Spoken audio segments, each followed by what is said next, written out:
Arjun, DNA रिपोर्टमध्ये काय लिहिलंय ऐकण्यासाठी मी खंबीर आहे. मित्रांनो, ठरलं तर मग मालिकेचा भाग म्हणजेच रविवार विशेष भाग खूप जबरदस्त दाखवलेला आहे. प्रियाबद्दल बरेच खुलासे नागराज आणि महिपतने स्वतःच्याच तोंडून कबूल केलेले आहेत. आजच्या भागामध्ये आपल्याला पाहायला मिळत आहे पोलीस प्रोटेक्शन मध्ये नागराज आणि महिपत विशेष परवानगी घेऊन हजर केले आहेत. नागराज सगळ्यांना सांगत आहे, मी 20 वर्षापासून एका संधीची वाट पाहत होतो. प्रियाच्या रूपामध्ये ती संधी महिपतच्या ऑफिसमध्ये तन्वीचं गाठोडं घेऊन आली.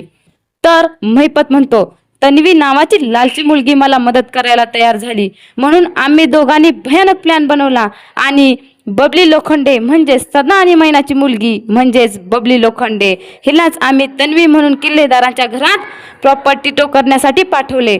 डीएनएचे खोटे रिपोर्ट बनवायचे हा प्रश्न पडला, पण महिपतच्या डाव्या हाताचं काम म्हणजेच डीएनएचे खोटे रिपोर्ट तयार करणे. त्यावर नागराज म्हणतो, मी याच मुलीला माझी शिडी बनवायचं ठरवलं, तन्वी किल्लेदार नावाची शिडी, जी मला दादाची प्रॉपर्टी मिळवून देणार होती. नागराज आणि महिपतनं आता प्रियाचं सगळं भांडं फोडलं आहे.